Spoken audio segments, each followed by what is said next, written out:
These guys are warlord game players, and they get wiped out like trash by the Thunder Queen, Suri, and her men. Just as she orders their execution, the real Chad Herkin appears. He cuts the executioner down with a single strike, saving his friends from certain death. Suri's soldiers charge at him all at once, but Herkin defeats them all too. His party members apologize, saying their carelessness allowed the ambush, but Herc tells them it isn't their fault. The real problem, he says, is this thug lady. She's weak and always falls behind because she has no real skill. He taps his watch and his shining armor forms around him in an instant. Seeing this, Surir orders her remaining followers to kill him. Herkin just laughs. He's already taken down most of her soldiers, and she has no chance left. But then one of his own party members suddenly stabs him in the back. The so-called friends he just saved turn out to be sneaky traitors. A system warning flashes, telling him his HP is dropping fast. Our hero collapses, and his party members apologize for betraying him. The lady mocks him, saying he is foolish for trusting his companions so much. She explains that she offered them money, and they immediately agreed to turn against him. The hero comments that he will wipe her out of the game, but she laughs and says that if she kills him every time he logs in, he'll never make progress. She mentions that since he plays Warlord full-time and has nothing else in his life. It's a shame he is back to being trash. The hero tries to stand and rush at her, but his own party members again stab multiple blades into his body. He asks them why they have done this bad to him, reminding them of everything he has done for their guild. But the guys tell him that the lady has offered them millions just to kill him. That's why they have betrayed him. Hearing this, the hero feels crushed as his own teammates have turned against him just for some money. Suddenly, the system flashes a warning that he has died in the game and cannot log in for 48 hours. At that moment, he wakes up inside the VR machine where he was playing Warlord. He feels angry as he realizes he has lost everything he worked for. Actually, Warlord is a global sensation, an AI-driven virtual reality game that earns unimaginable amounts of money. It was the only place where our hero truly excelled. He thinks back to his early days in the game, back when he first killed monsters. At that moment, the same guy who betrayed him had invited him to join their guild. Remembering all of that, the hero heads out to find those people and take revenge on them in the real world. Running through the streets, he tries to call someone. He thinks that if he had known things would end like this, he would never have cared about anyone from the beginning. As he is busy in this all, a garbage truck suddenly hits him. He gets some serious injuries from this. Even in pain, he remembers the betrayal of those thugs and swears to take revenge on them no matter what. Suddenly, his surroundings shift, and he finds himself back in the Warlord Games tutorial. The system instructs him to defeat a Minotaur monster. Feeling confused about what's happening, he hears two other players calling him over. They ask for his help, explaining that many of their companions were injured by the monster. They mention that now only the three of them are left to face it. Looking at the massive creature, the hero asks if it wasn't supposed to have been removed from the game 5 years ago due to its difficulty. Hearing this, the other two players feel confused and tell him that the game was only released 10 months ago. At this moment, the hero realizes that he has been sent 5 years back in time. When the two players urge him again to help defeat the monster, he simply grabs his sword and moves forward alone. The miner lunges at him, but he easily dodges and slices the creature into pieces in an instant. The two players get shocked to see this, and also offer him to join their guild. At that moment, our hero thinks about his past, how his party had betrayed him just for money. Without hesitation, he kills both of them as well. He comments that he has made a decision that he will never trust anyone again in this life. Finishing the tutorial, he wakes up inside the machine and finds himself in a V-Gear store. For a moment, he feels confused, but remembers that 5 years ago, he often played games on the showroom devices in shops like this. He thinks that if he really has gone back 5 years, he has a rare chance, as he now holds 5 years of future experience and information. With that advantage, he can take his revenge from those thugs who have betrayed him. He hurries to the receptionist girl, and by handing her his bank card, he asks for a base model V-Gear. But after checking his card, she informs him that he does not have enough funds. He realizes she is right, as if he had the money. He would have already bought one in his past life. As he wonders about what to do next, he sees an advertisement featuring the same thug lady who is also a model for the game Warlord. Seeing her face, he realizes that he can't waste time as he needs to start the game again as soon as possible. With that thought, he leaves the store to find a way to get money. Sometime later, he returns home, but this time he has bought a V-Gear machine. He looks at the business card of the company he has borrowed money from. Taking a loan was the fastest method he could think of, but it came with a heavy warning. He recalls when he went to the loan shark's office and asked for 10 million won. The man agreed, but also threatened that if he failed to pay it back, his life would become hell. Thinking that, he enters the machine again and teleports to the game's first mission. The surroundings feel familiar as it has been a long time since he first stood here. He thinks to himself that a girl should appear soon, just like before. At this moment, the girl named Ariadne materializes and congratulates him on clearing the tutorial. She explains that he must now choose a basic class and that the skills he raises here will shape his future specialization. She begins with the warrior class, the fighters who battle on the front lines with melee weapons. He considers it, remembering how quickly he leveled up with that class in his past life. But he also knows how difficult it is to play solo later on, so he rejects it. The girl describes the second class, the cleric, a healer who supports others, but our hero passes that one as well. Then she says there is only one option left. She uses her ability on him, to which the system confirms his class selection. He gets teleported to a new location where an old man greets him. This elder is here to guide him towards the path of magic. He asks what type of magic he wishes to learn. Without hesitation, our hero comments that he wants the dark magic. The old man tries to change the subject and asks how he even knows about the dark magic. He mentions that it is powerful, but it destroys the user's soul. Our hero insists that he understands the risks, to which the old man agrees. Using his power, the elder begins teaching him the forbidden art. He comments that it has been many years since anyone chose this path. A skill book appears in front of the hero, and the old man tells him to place his hand on it. As our hero follows the instructions, the environment around him starts changing. He recalls a famous video from his previous life. A lone necromancer who defeated raid bosses single-handedly. That is the kind of strength our hero wants. Now, as he is thinking this, the system announces that he has now become a necromancer and also has learned his first skill, the skeleton fragment. At this moment, a small skeleton head materializes in his hand. When he throws it on the ground, it transforms into a full skeleton warrior. This skeleton is the one who will help him in every battle from now on. Getting excited, our hero asks the skeleton about where the training dungeon is, as he wants to start leveling. But before the skeleton can respond, its head suddenly falls off on its own. After that, our hero enters the training dungeon and feels bad for the skeleton as it is so weak. That's why its head has fallen off. But since it is undead, it has attached it back. Our hero opens its status window and sees that its level is extremely low, so leveling up quickly is the first priority. While he is checking the window, some wolves appear. Our hero thinks that they aren't strong, but they are fast and perfect for testing performance. He summons the skeleton and orders it to attack. The skeleton charges forward, to which the hero feels satisfied with its movement, but the wolves tear it apart instantly. He opens the status window again and sees a section where he can assign different modes. He switches the skeleton to defense mode and sends it back, but the wolves defeat it again. When he tries action mode, the skeleton starts dancing, to which our hero feels embarrassed. As he does not have another choice, he kills the wolves by himself. He also tries to delete his account, but the system tells him that accounts less than 3 months old cannot be deleted. He realizes he has to start paying his loan next month, yet his summon is useless in battle.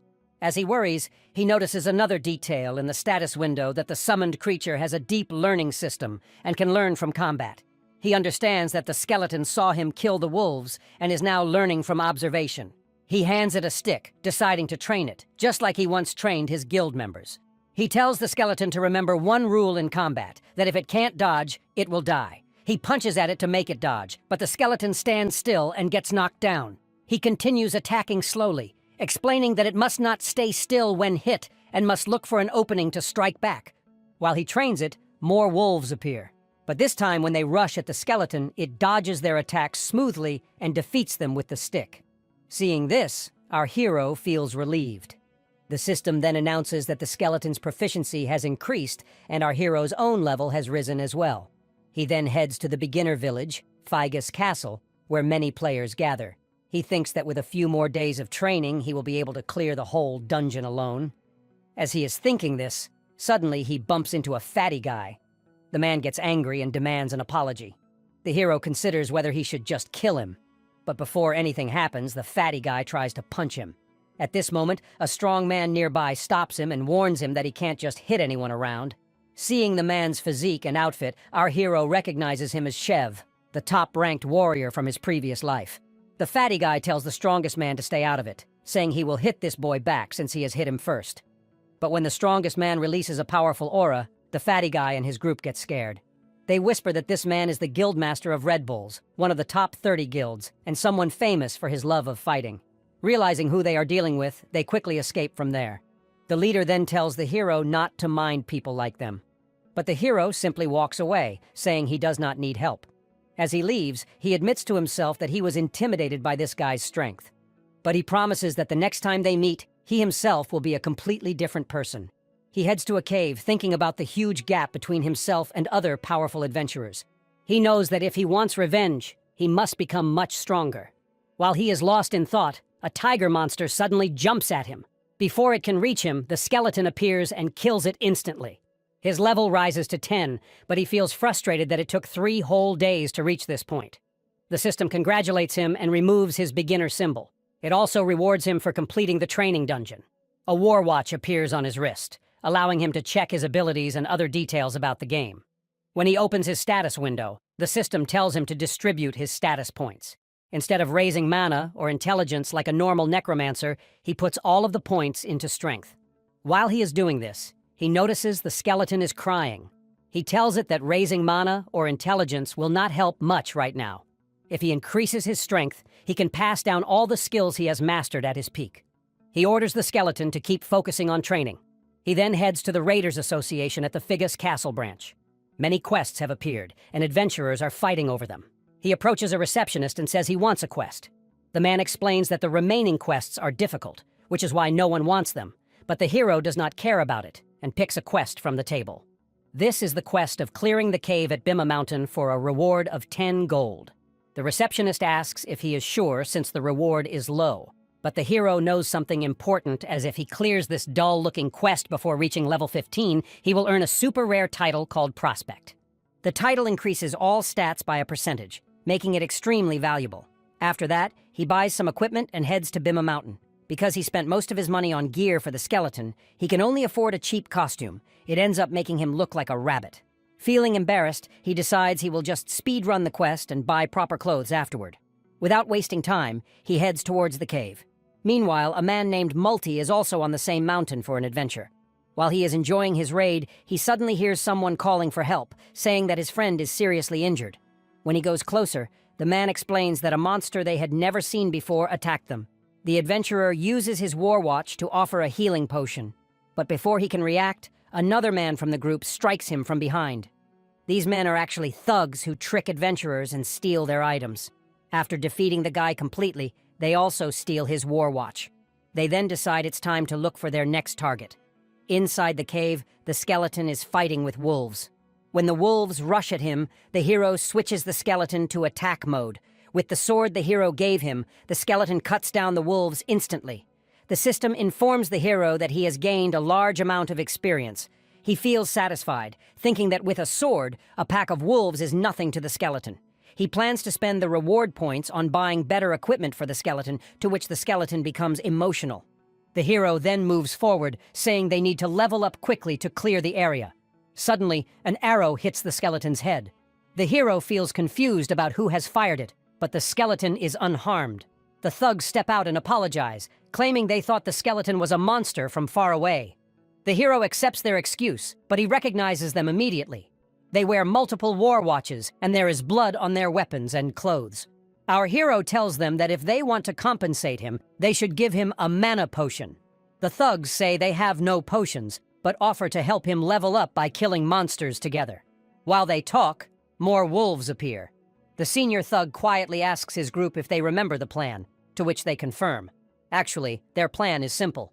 They will take aggro, cast an attack buff on the wolves, and intentionally send one wolf charging toward the hero. Doing this, they will pretend it's an accident. They follow the plan, and a wolf leaps at the hero, but the skeleton moves first and defeats it easily. Getting shocked by the skeleton's speed, the thugs summon more wolves. When the hero is slightly distracted, one thug sneaks behind him and tries to land a fatal blow, but the hero dodges smoothly and cuts off the thug's hand in an instant. Without hesitation, both the hero and the skeleton rush at the remaining 2 thugs. They beg him to wait, but he cuts them down as well as he does not trust anyone in this new life and refuses to take chances. The senior thug pleads for mercy and offers all his items, but the hero ignores him and kills him as well. The system notifies him that the thug has dropped 8 war watches.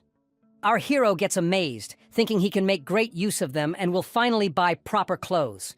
He sees the skeleton still beating the fallen thug, so he asks the skeleton if he wants to buy something for himself too. After buying several items, when he heals the skeleton, it looks relieved. Our hero comments that the thug's war watches were complete jackpots. By selling another player's war watch, one random item from their inventory drops. Now the hero has collected black goblin pants, a sword infused with ancient tree essence, a demon's cursed skill book, and some money. He also summons a face mask he creates using the war watches. This mask has an ability to record his gameplay. As he examines it, he remembers his past life, telling his guildmates that everyone wearing a Haho mask would make them go viral. With that thought, he channels power into the mask and enhances it. He decides he will not let anyone steal his things from him again, and he will use this mask to prove himself. Ready to move on, he heads toward his next goal with the skeleton. After some time, he enters the Baima Mountain Cave dungeon where he expects werewolves to appear. He knows this dungeon isn't easy, but with his new equipment, he feels confident. He begins searching for monsters, but hours pass without finding a single one. He feels embarrassed, thinking this makes no sense because the system should notify him if someone else had already cleared this dungeon. Then he notices the skeleton hitting the cave wall. Suddenly, a huge hidden dungeon gate appears. The system announces that he has discovered an instant dungeon. Our hero understands that it is a rare, one-time dungeon that spawns inside normal dungeons. When they appear, the regular dungeon becomes inactive until the instant dungeon is cleared. They are more difficult, but the rewards are far better. There is only one rule that the user has to clear it or die. Our hero considers giving up on the quest and finding another, but in the end, he enters the instant dungeon. Inside, he appears in a ruined arena. Before he can react, a massive corrupted werewolf steps out. He gets surprised to see this, and when the monster charges, it slams him into the arena wall, but the hero barely feels the damage and starts laughing. Actually, corrupted monsters are tied to the main quest, and he thinks he is lucky to find one so early. He tells the skeleton to get ready, to which the skeleton agrees. The hero leaps at the monster, and by activating the demon's curse on his sword, he lands a powerful strike. As he does this, the monster's arm cuts down. The system reports that the monster's stats are reduced by 10%. The hero comments that the demon's curse works pretty well for his first try, but then the system warns him that the monster is now angrier than before. When it charges at him to attack again, the hero quickly activates the War Watch ability, Slot On. Doing this, a magic circle appears around him and he gets more powerful. Actually, Slot On is one of Warlord's unique features. When a player activates it, they gain temporary strength drawn from the world of Warlord. The hero knows this transformation varies from player to player, which is why most users call it the ultimate mode. As the werewolf boss charges at him again, the hero dodges every strike easily. Even so, he can't land a proper counterattack as the monster's speed is overwhelming. Still, he does not give up. When he finally spots an opening, he delivers a strong blow to the creature's chest. Getting angry, the werewolf slams the ground forcefully. The impact shakes the area, and our hero falls back again. Just as the monster leaps at him for a finishing strike, he summons his skeleton companion, who cuts off the werewolf's arm with his sword. The hero tells the skeleton that it's time to use the technique they have practiced. Together, they leap toward the monster, and by giving it multiple strikes, they cut it into pieces. At that moment, the system announces that our hero has successfully hunted the werewolf. It also reports that because the skeleton has defeated such a powerful creature, its skill has risen to rank E. Finishing the hunt, the hero receives several rewards, including a necklace called the Corrupted Tracker. He gets amazed when he checks it as it's a rare item. The system also notifies him that 3 new titles have been registered, promising Rookie, Challenger of Heroes, and Corrupted Tracker. The third title confuses him because it's the introductory title for the first chapter of the main quest, Count Corruption. He recalls that the main quest is the core storyline of Warlord's universe, and its rewards are so exceptional that every player tries to get involved. In his previous life, he had barely reached the 4th chapter. Yet now he has already unlocked the beginning. It feels like he has hit the jackpot. After logging out of the game, he watches the news where several players are being interviewed. They proudly announce that their guild is entering the final chapter of the Count Corruption scenario and aim to complete it within 3 months. Hearing this, the hero feels discouraged. What he has just celebrated as a big achievement is something others have nearly finished. He knows that if he tries to join the scenario at this stage, he will not gain anything. He decides that he should give up on this round and aim for the next chapter instead. But then he realizes that this situation might actually be an opportunity for him. Right now, the entire world is focused on Count Corruption with huge interest. It's the first main quest of Warlord, and it's about to be cleared. He thinks that if he uploads a video related to Count Corruption at this moment, he could attract a lot of viewers. Feeling relieved that he has recorded his own gameplay, he decides he wants to upload it. He knows the editing quality will matter the most. So, he concludes that he needs to contact the editor known as Romani. She is the woman everyone once called the god of editing in his previous life. Meanwhile, as the editor is relaxing, she receives a message from the hero asking her to edit a video for him. At first, she assumes he is just another low-level player trying to show off since he is only at level 15. But when she watches the footage, she gets stunned and agrees to take on the project without hesitation. After some time, another senior woman watches the uploaded video. She immediately calls her assistant and informs him that a new clip related to Count Corruption has appeared. She notes that it's impressive as someone at level 15 has managed to solo a corrupted werewolf. The assistant comments that they have already checked this video. He insists there's nothing special about it, saying the werewolf's level is low and not worth paying attention to, but the woman disagrees. She says she likes the video and orders him to bring the boy to her. Actually, this woman is none other than the Thunder Queen Sir, the same thug lady who has killed our hero in his previous life. The next day, when the hero wakes up, he notices that the video he uploaded yesterday has gone viral. He can't help but comments that in his previous life, it would have taken him several months to reach this many views. As he checks further, he notices another surprising change. The editor, who is usually very mysterious and never reaches out first, has sent him a message before he contacted her. She asks when he will send her the next video to edit. Seeing this, the hero returns to the gaming machine and thinks about what kind of mission he could record for his next video. He knows there's no way he'll encounter a monster as rare and powerful as the corrupted werewolf again. Meanwhile, in the gaming town, Shev, the powerful player who first met the hero, is also watching the video and is totally impressed.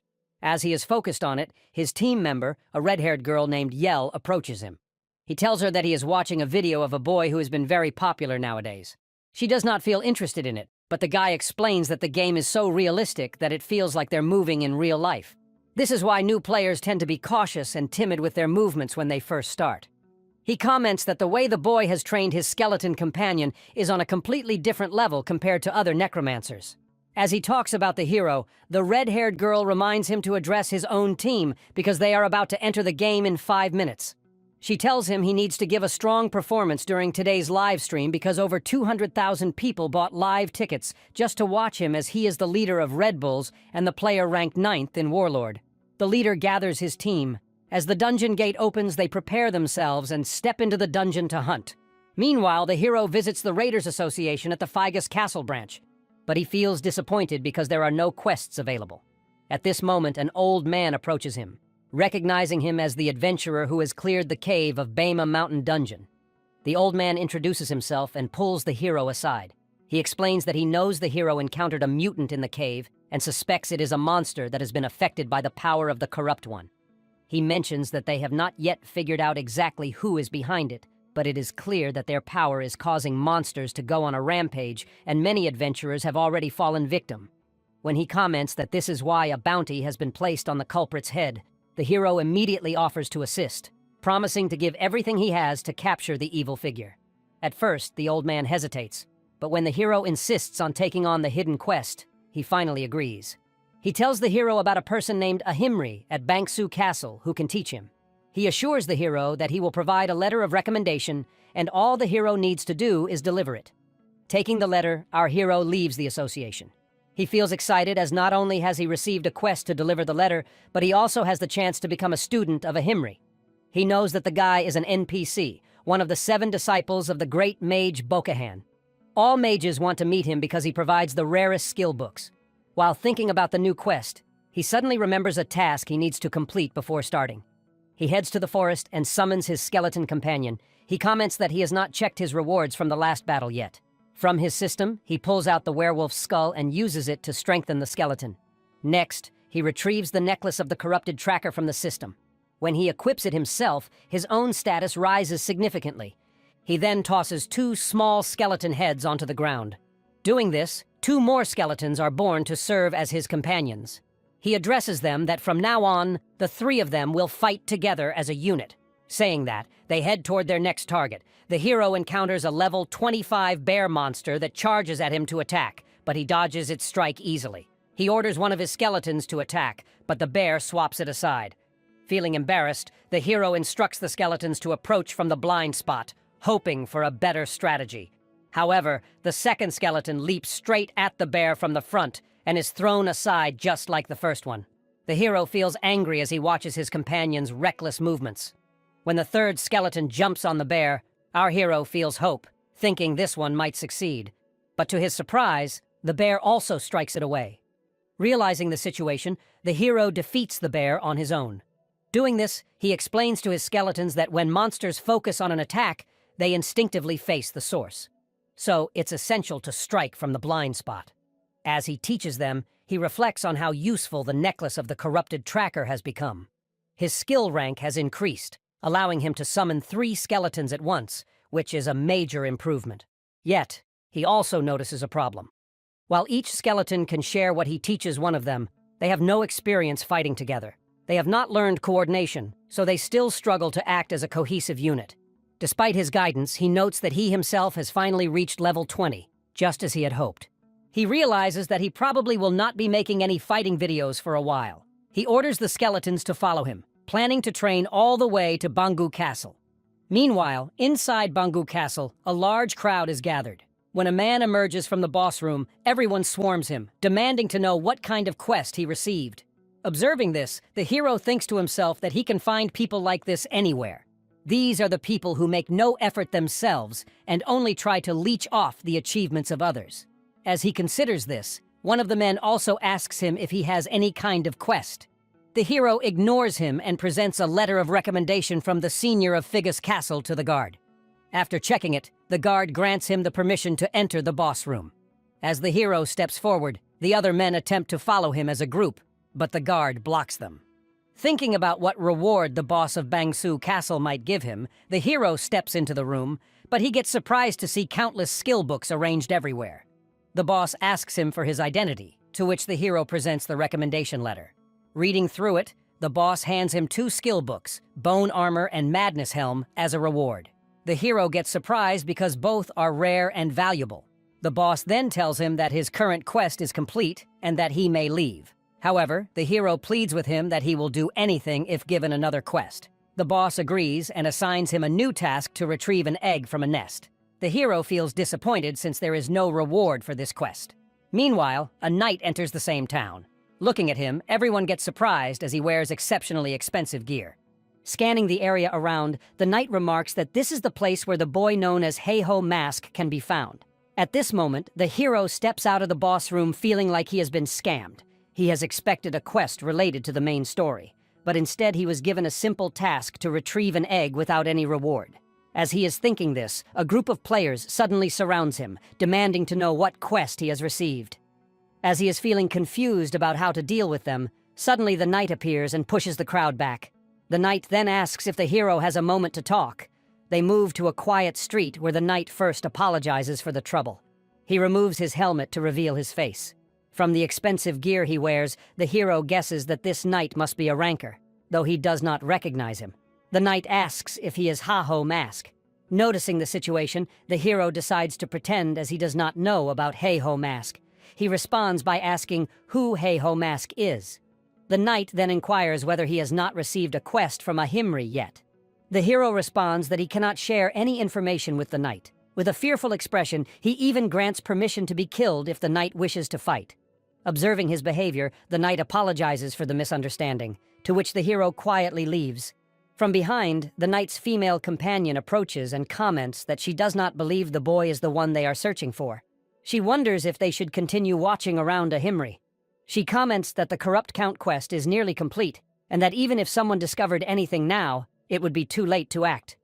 The knight mentions that the Egg of the Nest quest is a main quest, and they shouldn't take unnecessary risks. Because of this, both of them return to their positions. Watching them from above, the hero realizes that they must belong to an organized group since they are coordinating so efficiently.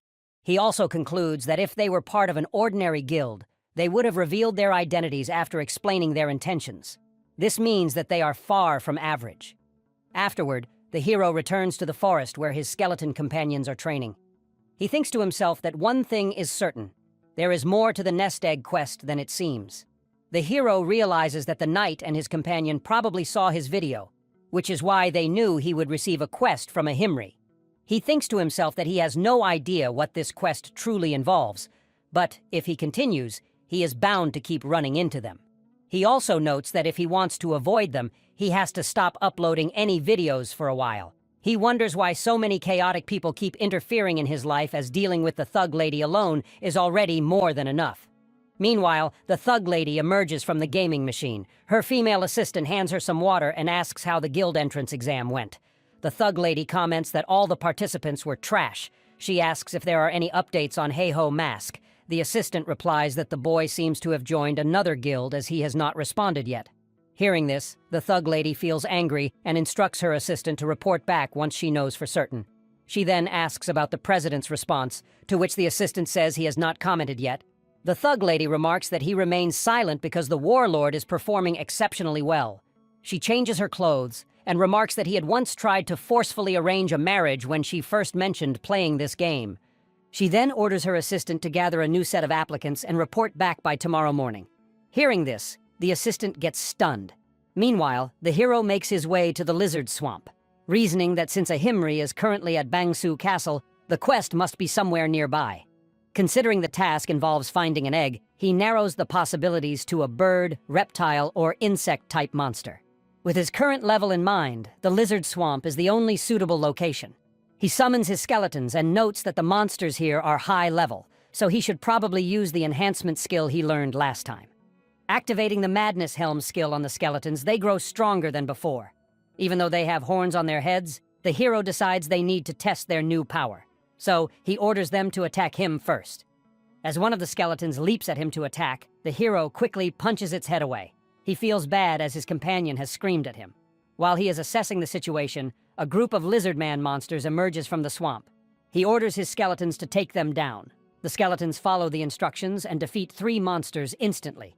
Watching them, the hero feels satisfied as his level rises and he gains valuable experience points. He comments that over the next week, they will continue hunting monsters and searching for the egg. And if this area isn't the right region for the quest, they will move elsewhere. Meanwhile, a beautiful girl named Ilya watches him from a distance. She reflects that she rarely admits it, but her beauty makes life easy as everyone admires her regardless of her actions. If she appears troubled, her slaves rush to support her. Lost in thought, she suddenly slips and falls into dirty water. She feels embarrassed as one of her slaves had brought her here to help her level up, but he ended up dying immediately. That's why she is stuck in this swamp. She realizes the monsters in this area are far too high level and even moving around is difficult. That is why she decides to trick our hero. She tears her clothes and approaches him while pretending to be injured. She begs for the help, claiming her legs are hurt because of the monsters. To her shock, the hero ignores her and continues walking. Feeling insulted, she can't believe a top-tier beauty like her is being dismissed so casually. Deeper in the forest, the skeletons finish off more lizard man monsters, while the hero notices that the girl is still following him. He thinks he has ignored her because he didn't want to waste time. But now that she is tailing him, he must deal with her quickly. He asks what kind of help she needs. She explains that she has dropped her sword into a swamp while hunting and only wants him to retrieve it. The hero agrees to help, but tells her that after this, she must leave him alone, to which she agrees. She leads him to the swamp where her sword is lodged in the center. The hero orders his skeletons to retrieve it. The skeletons obey, and as she watches them move, she thinks to herself that necromancers are powerless without their summons. She tries to strike him from behind as he has ignored her earlier, but before she reaches him, the hero dodges her attack and throws her straight into the swamp. Feeling angry, she yells that her bodyguards will destroy him soon. Our hero tells her to look behind her as lizard men monsters emerge from the swamp and kill her instantly. The hero comments that he has seen her true motive from the beginning as he is done being tricked in his past life. He then orders his skeletons to get back to work as she has wasted his time already. A moment later, the system notifies him that the girl has died in the game. He is surprised to see that he actually earns points because of her death. Remembering how she bragged about having bodyguards, he thinks that she was just talking nonsense since a girl like her couldn't possibly have any. But in reality, she was telling the truth, as her bodyguards are watching our hero's movements, and now they're ready to avenge her. After some time, one of the girl's bodyguards charges at the hero, but our hero gives him some serious injuries. He asks the man why he is going this far for her, pointing out that she would not date him even if he avenged her. The man says he is doing it simply because he loves her. The hero ends the fight by cutting him down. He comments that the girl kept trying to scam him. That's why he has defeated her. He never expected her earlier threats to turn out true. Because of her, he keeps running into crazy people every day. He is already stressed from not finding any proper quests, and now he is being chased by obsessed goons. He even considers finding that girl again just to kill her one more time, but he realizes that would only drag him into deeper trouble. He picks up the war watch the man has dropped. The system informs him that he has obtained goblin leather boots and the necklace of promise. The hero recognizes the necklace and realizes it can sell for 800K1. Just as he is excited about the reward, another one of the girl's bodyguards appears to fight him. The hero feels satisfied as he keeps earning rewards from each encounter. But when he notices there are too many of her bodyguards, he realizes things are getting dangerous, so he starts running for his life. As they chase him, he orders his skeletons to block them. However, one bodyguard uses a love-type skill and slices the skeletons easily.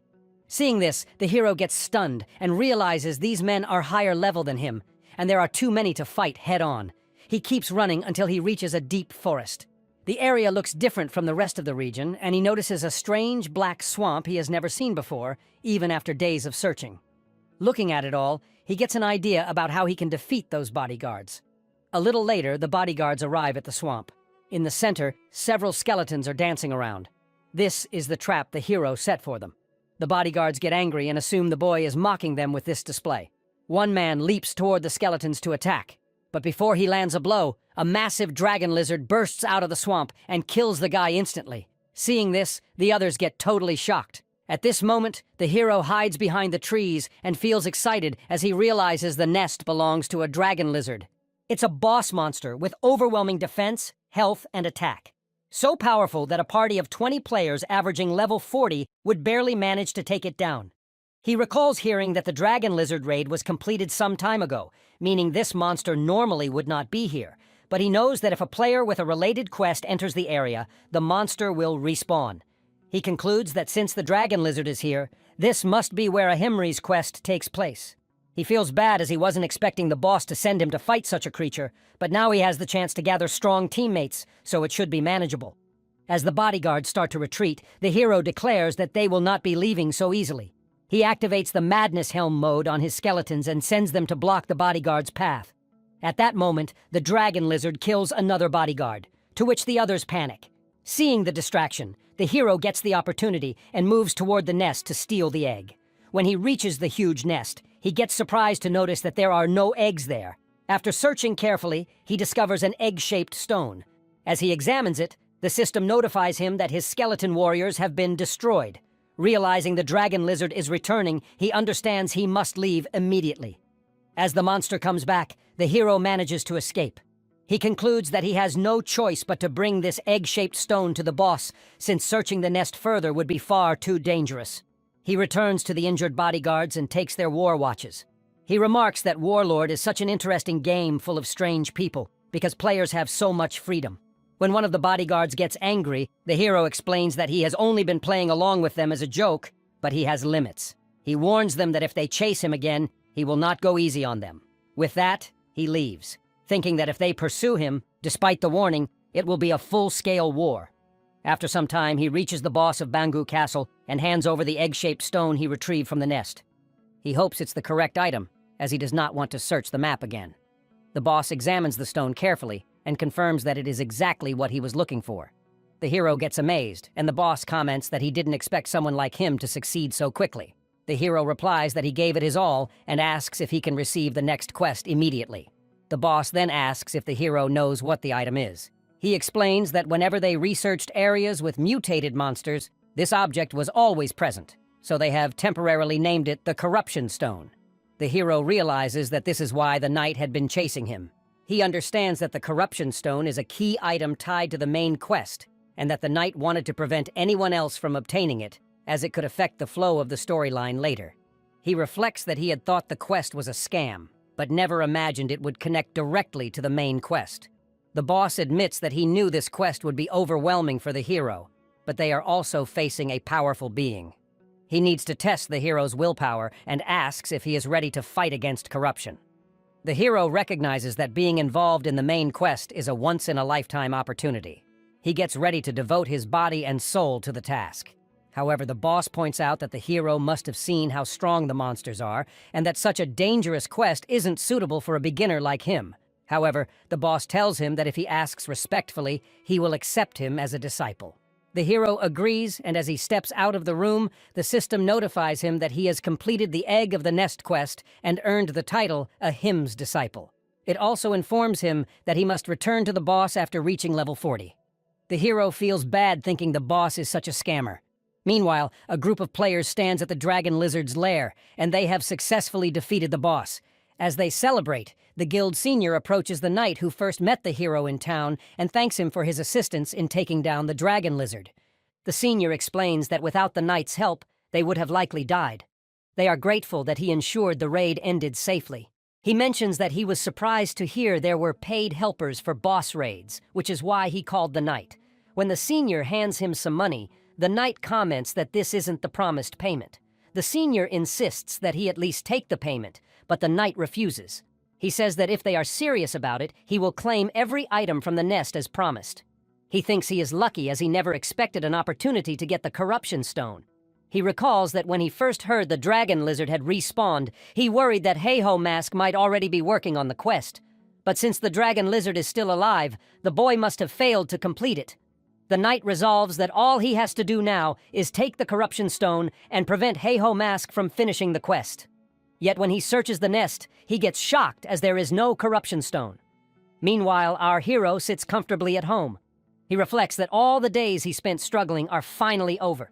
Feeling satisfied, he decides to order some good food for himself now that he has earned plenty of money. When he converts his game points into real money, he gets surprised to see that most of it has already been spent on rent and bills. He feels frustrated as he can't even order a proper meal for himself. At that moment, he receives a message from the lady editor asking if he is quitting his channel. The hero suddenly remembers that he forgot to update her, that he will not be able to make more videos for a while because some dangerous players are after him. But then he thinks that he does not need to worry about them when he is practically starving. He decides to stop caring about them and focus on himself. With that bravery, he re-enters the game and finds himself in the Forest of the Dead. He thinks that the Forest of the Dead is perfect for gaining experience points, and its eerie atmosphere will make his videos more engaging. He tells his skeleton companions that they are going to hunt, but first, he summons another teammate, a skeleton magician, to assist them on this mission. This is a skill the boss granted him, which allows him to summon the magician. As he explains this, undead monsters with level 33 suddenly rise from the ground. The skeleton companions get scared from them, but our hero orders them to attack immediately. He explains that undead monsters behave differently from normal ones and that their usual combat instincts will not work the same way. Seeing that his companions are still trying to hide, he tells them to stop wasting time as they have a mission to complete. One of the skeletons leaps at an undead monster and strikes its arm, but the creature remains alive. The hero explains that normal attacks will not work on these monsters. He summons the mage's hammer himself and smashes the monster's head, to which it gets defeated instantly. He tells his companions that they need to aim for the monster's head with their strikes. He sets today's goal to hunt down 100 undead monsters within 100 minutes. He warns them that if they fail, he will leave them in this frightening forest. Hearing this, the skeletons leap at the monsters and start fighting with full force. In a short time, they defeat many undead, and the hero notices his own level has risen. Watching them, he realizes he expected it to take longer for his companions to get used to weapons they've never used. But they're performing better than he anticipated. Just as he is feeling good, a massive undead warrior appears. The hero gets shocked because it's a rare monster that spawns randomly. He quickly orders his companions to attack and mentions that they'll grill its meat later. They leap forward and strike together, but the monster slams its axe into the ground. The force pushes the hero and his companions backward. He feels relief as he had targeted the monster's arm, not its face. That's why they are now saved from the fatal blow, noticing that its arm is already damaged. He and his companions land another powerful strike on the monster. Our hero feels satisfaction as the monster collapses, but it quickly tries to strike him from behind. At that moment, the skeleton magician unleashes his fire magic and defeats the monster just in time. The system notifies the hero that because of this victory, he has earned experience points. Before he can fully process it, another system alert appears that the field boss has detected the death of its subordinate and is now heading their way. Suddenly, a magic circle materializes in the air, and a massive golden monster with multiple arms emerges from it. The hero gets surprised and realizes that this is the boss of the Forest of the Dead and a first-class mage. He thinks that the condition for its appearance was defeating a large number of undead monsters. He is confident he could take it down, and if he succeeds, it would be a jackpot.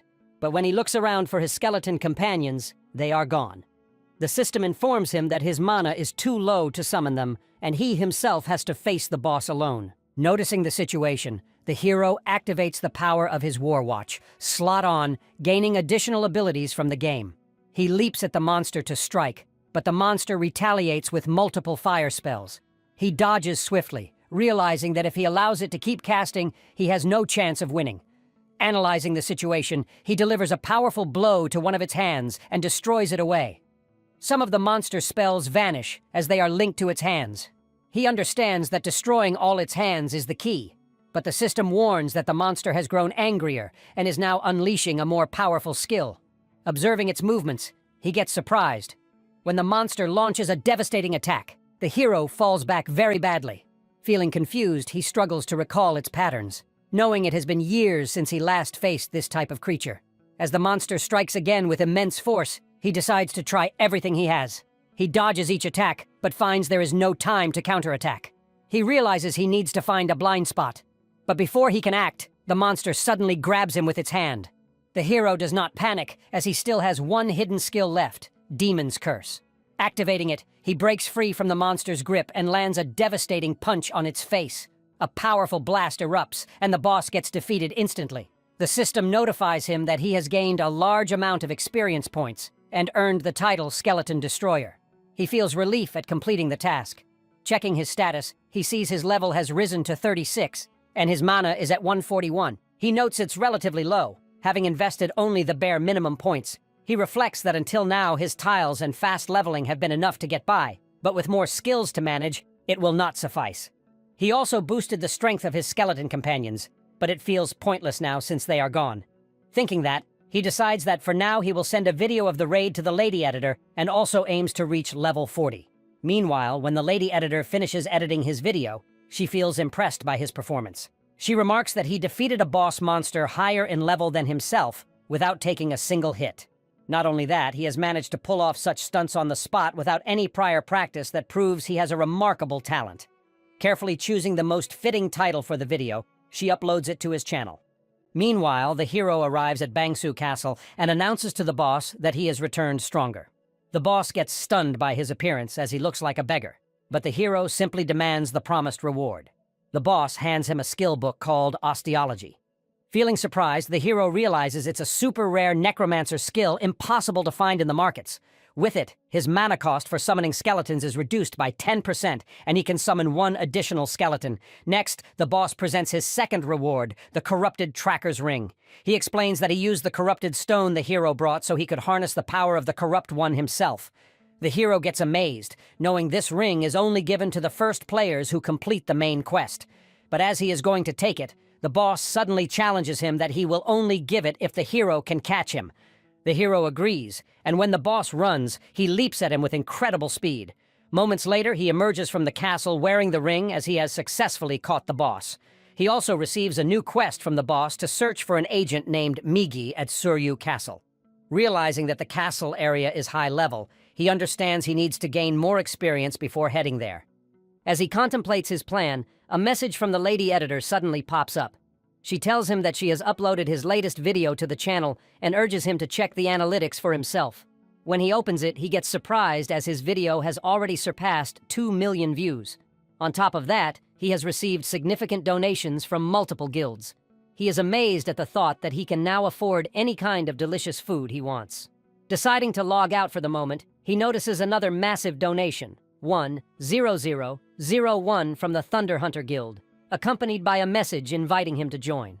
Looking at the guild's name, he recognizes it as the leader of this guild is the same thug lady who has killed him in his previous life. He recalls that her guild had also tried to recruit him back then. As he is about to comment that he will not join the guild, he suddenly remembers that he made the same mistake in his previous life, which is why she became his enemy. He recalls sitting with his guild members and asking them why the thug lady is so persistent, despite his repeated refusals. They tell him he is lucky to have a request from her, as her guild is one of the top 30, and she, as the leader and daughter of a wealthy family, can offer a generous salary. But he does not care about any of that, and still refuses to join. Thinking back, he feels sad about how his own team members have betrayed him for the money she offered. Realizing he can't just get crazy for the money, he readies himself to continue on his path. He summons his skeleton companions and tells them that he defeated the golden monster alone. He mentions that they need to practice moving more efficiently, so nothing like last time happens again. The skeletons agree, and he instructs them that their next destination is Tsuryu Castle, so they should train while traveling there.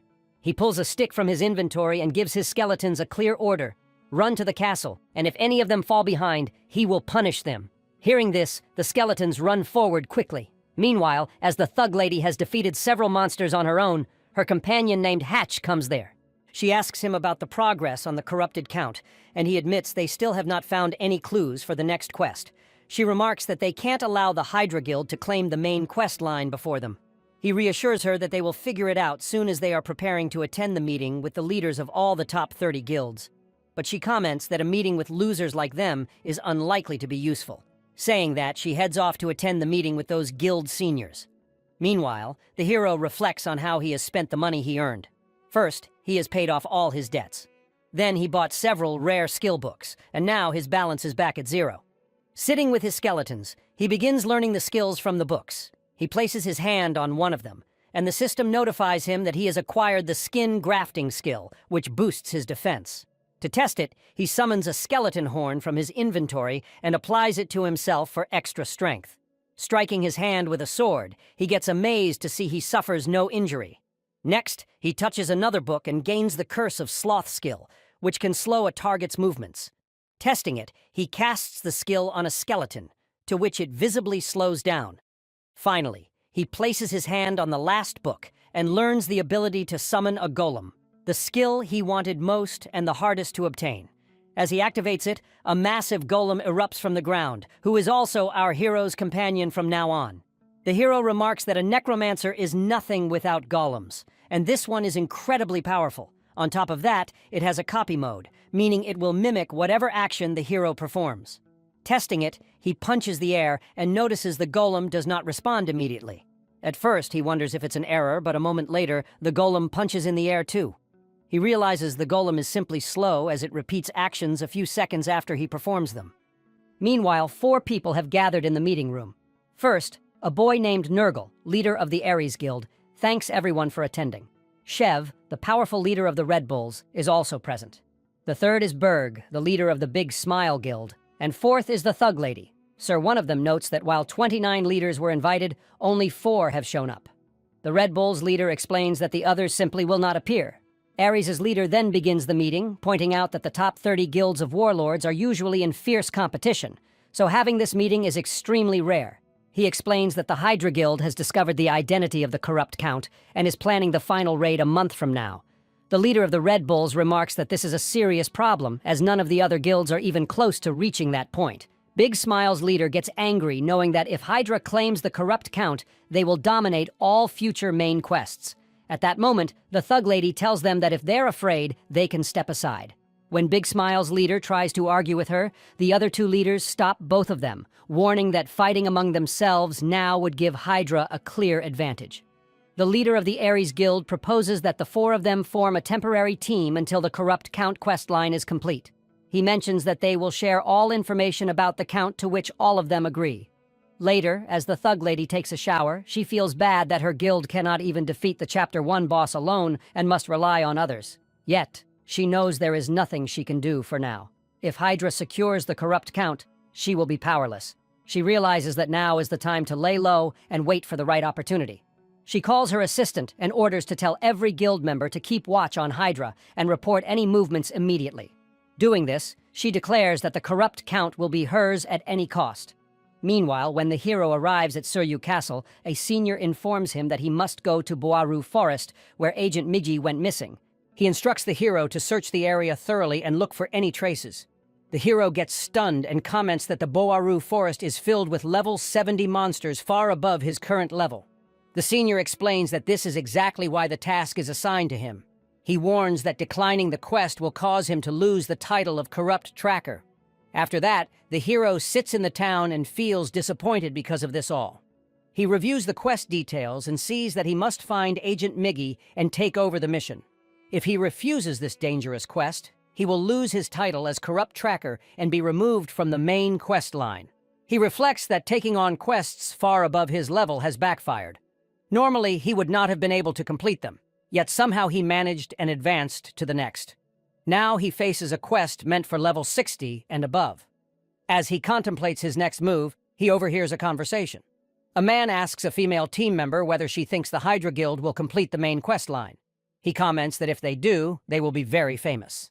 The girl notes that the rest of the top 30 guilds are struggling to even begin their quest lines, but the man asks what will happen to all the other ongoing main quests if the corrupt count is defeated. Listening to this, the hero suddenly gets an idea and realizes that perhaps he does not need to rush to Boaru Forest now. Meanwhile, two members of the Hydra Guild keep watching on a castle through their telescopes. One of them remarks that their mission is finally nearing its end as they are exhausted from days of constant surveillance. He wonders what kind of reward awaits them for defeating the corrupt count. The second member interrupts, warning him not to get distracted. Their task is to secretly monitor the corrupt count's castle, and they cannot afford to let their focus go down or risk leaking any information. As they converse, another guy named Kim suddenly appears who is from the Red Bulls Guild. The Hydra members get surprised and ask what he is doing there. The guy explains that the Heil boss monster on the mountain is his target, and he is on his way to defeat it. After teasing both of the Hydra members, he moves off quickly and contacts his senior Chev. He informs him that two Hydra members are present. The leader notes that it seems the tip they received about the corrupt count's location was accurate. However, his girlfriend comments that she was certain it was just a prank message. She mentions that the Hydra members have provided such critical information anonymously and for free, making their true motive unclear. The leader suggests that perhaps they harbor a grudge against their own guild. The informer asks if he should track them down now, but the leader tells him not to, warning that if that location is indeed the corrupt count's castle, most of Hydra's forces will be stationed there. As they speak, a girl named Hahui, the princess of the Thunder Hunters Guild, suddenly attacks the informer from behind. She demands him to reveal everything he knows or face immediate death. Meanwhile, the hero's golem is engaged in battle with a bear. While the skeletons are watching their fight, the hero himself checks his system, noticing that no expected emails have arrived yet. He considers that the only way to solve the situation without venturing into Babaru Forest is to forcibly complete the quest. He reflects that the Warlord main quest line consists of multiple chapters, and the current one in progress is Chapter 1, The Corrupt Count. He mentions that once the Corrupt Count is defeated, the chapter will end, and all related quests will be forcibly closed. Even if he attempted to take on the Corrupt Count alone, there is no way he could defeat it within the time limit. He explains that he does not care who accomplishes the task, as he just needs someone to do it, which is why he has spread the information to multiple guilds. However, the problem is that no one has contacted him yet. As he considers this, the system notifies him that the Hydra Guild's official channel has started a live stream. At the same time, the bear fighting his golem is making too much noise. So the hero delivers a powerful punch to silence it. He opens the live stream and sees the senior of the Hydra Guild announcing that they are the first to uncover the identity of the corrupt count and are planning a raid. He specifies that the raid is scheduled to take place just 3 days from now. Seeing this, the hero remarks that the raid is happening sooner than he expected, but he feels satisfied as everything is happening according to his plan. He notes that he has no reason to worry about the Hydra Guild as they are far ahead of other guilds in the main quest and have many skilled players. He adds that once the main quest is complete, his biggest obstacle will be gone, and in 3 days, his life will be peaceful and enjoyable. However, 3 days later, news spreads that the Hydra Guild has failed in the mission. All of its players have perished. Sitting at home, the hero gets surprised by the report and suddenly receives another notification that the Red Bulls Guild has started a live stream. Opening it, he sees their leader addressing his team. The leader explains that since the battlefield is being restored, it is clear Hydra failed their raid. He emphasizes that the enemy is so powerful that even Hydra could not hold out. He acknowledges that their own chances of success are now slim, but he declares that they will still take on the challenge, to which his team members cheer. He then introduces another partner who will join them in the raid, the guild master of the Thunder Hunters, the Thug Lady. When our hero sees her, he gets stunned. Sometime earlier, when the leader of the Red Bulls was sitting with his team, the Thug Lady suddenly appeared to meet him. He asked if she was declaring war, but she calmly assured him that for now, they were allies. The leader then questioned why, if they were allies, her team member, the princess, had beaten up one of his teammates. The lady didn't talk about this and changed the topic to business. She said she had heard he had information about the corrupt count. At first, the leader refused to share anything, but she told him she already knew that several members from the top 30 guilds had received intel on the count. She mentioned that since someone like him, who normally couldn't even begin tracking the count, had suddenly started investigating, even a fool would notice something was going on. Then she asked another question, if he really believed the Hydra Guild could complete the task. The leader wasn't confident, to which she pointed out that Hydra had rushed the raid date just to be the first. But the corrupt count is the first major quest boss, and defeating him isn't that easy. The leader then asks her for the real reason she came. In response, she drives her sword into the table and offers a proposal that they should join forces for the corrupt count raid. Now, in the present, both of them are fighting side by side against the corrupt count. When the enemy unleashes a wave of monsters, the Thug Lady cuts them down swiftly, but the count does not stop and sends an even larger horde to which both teams struggle to fight. Seeing the situation getting worse, the leader slams his sword into the ground, to which a large number of monsters get defeated.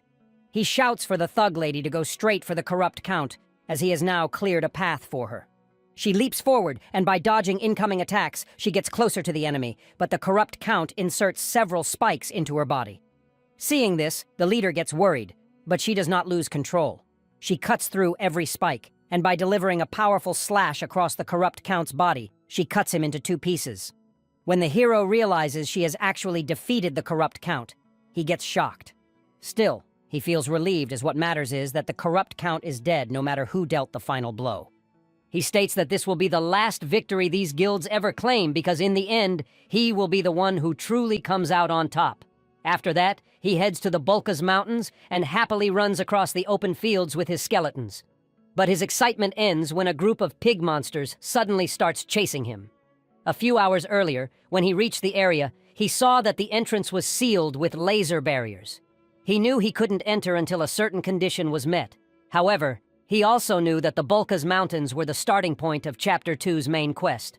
So, once the corrupt count, Chapter 1's main boss, was defeated, the barrier would automatically disappear. With that in mind, he stepped into the field and immediately received the title first to enter this area. He declared to his skeletons that it was finally his time to shine. But moments later, level 60 pig monsters began chasing him. Now in the present, as he runs for his life, he wonders how these pigs appeared so quickly when he only just entered. Then he realizes that other players must have already realized the area is open, so he can't afford to waste time. He switches his skeletons into helm mode and orders them to attack. But unfortunately, the pigs wipe them out instantly. Sensing danger, the hero quickly uses his skill, Curse of Sloth, and freezes the pigs on the spot. He knows they will not be able to move for about 5 seconds. So, he summons his sword and prepares to strike before the effect ends. But just as he charges forward, a monkey monster throws a banana at his feet, which causes our hero to fall down. He feels angry at the monkey. But at that moment, he realizes the Curse of Sloth has worn off, and the pigs are charging at him to attack. However, before they reach him, a barrage of powerful arrows shoots through the pigs, which kill them instantly. Feeling confused as the hero looks around, a man who has done this all approaches and asks about his condition. Meanwhile, in Soryu Castle, 2 men notice someone wearing a full set of gleaming white mamba armor standing in the street. They comment that the armor is extremely expensive, and only a high-ranking player could afford it. This knight is the same man who previously encountered the hero. His companion, a girl named Michelle, joins him. The knight asks if she has discovered the identity of the mysterious reporter. She rejects and says none of the guilds know who sent them the information. She feels puzzled about how someone who knows the true identity of the corrupt count could share such valuable intel with everyone for free. The knight asks her if she has found any trace of the Haho mask. She replies that the boy is only uploading ordinary hunting videos and insists there's no way a newbie who just started the main quest line could be behind all this. Then she asks the knight where he is headed for his next helper job. He says he is going to the Sweeper Guild. As he moves toward the job, he tells her to focus on finding the culprit because he does not know who it is, but he will make sure they pay for disturbing the world's balance. Meanwhile, the man who saved the hero's life brings him to his home in the center of the forest. The hero introduces himself as a disciple of a Himri and feels fortunate because he never imagined he'd meet Maong, the main NPC of Chapter 2's main quest line.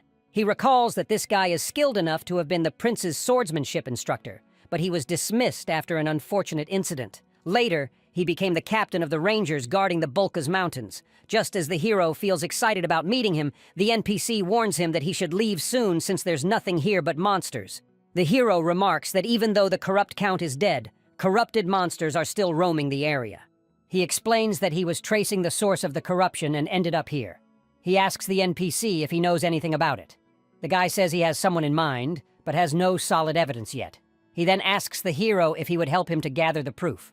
Getting surprised by the offer, the hero receives a system notification that he has obtained a title, first one to contact with a Bulkas ranger. The hero agrees and asks what he should do first. The NPC gives him a new quest to investigate the monsters near this area. For completing it, the hero will earn 500 gold and gain the NPC's trust. Stepping out of the home, the hero feels excited about the quest. He decides to leave the higher-level monsters like wild boars and bear warriors for later. For now, he will start with the easier targets like those level 50 monkey monsters. Meanwhile, the monkey continues causing chaos in the forest by throwing bananas at anyone who passes by. As he is busy in this, the hero silently approaches from behind. He swings his sword to strike, but the monkey quickly notices him, dodging each attack with incredible speed. The monkey starts running. The hero chases him, feeling bad about how fast the monkey is, while the dense trees keep blocking his strikes. Seeing an opportunity, the hero throws his sword at the monkey. The monkey gets scared, but the sword ends up lodged in a tree. Feeling safe, the monkey relaxes, but the hero reveals that it was just a distraction. He summons his massive golem, which lands a powerful punch from behind, to which the monkey gets defeated instantly. The hero declares that now is the time to hunt down more of these monsters. At the same time, the Red Bull's leader and the Thug Lady are giving interviews to the media. When she returns, her companion comments that she is the best for defeating the corrupt count alone. But the Thug Lady replies that she was lucky because their success would not have been possible without the Red Bull's support. She also thinks about the hero's videos and realizes that to secure a complete victory, they need his skills. She orders her companion to contact Hatch.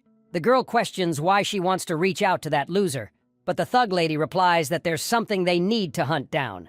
Meanwhile, the hero continues clearing the forest of monkey monsters, but suddenly his sword breaks. He knows it's time to find new equipment, but he does not have the money to buy any. He decides to focus on collecting monster gems. These gems have a very low drop rate, but are essential for crafting items with additional effects depending on the monster they come from.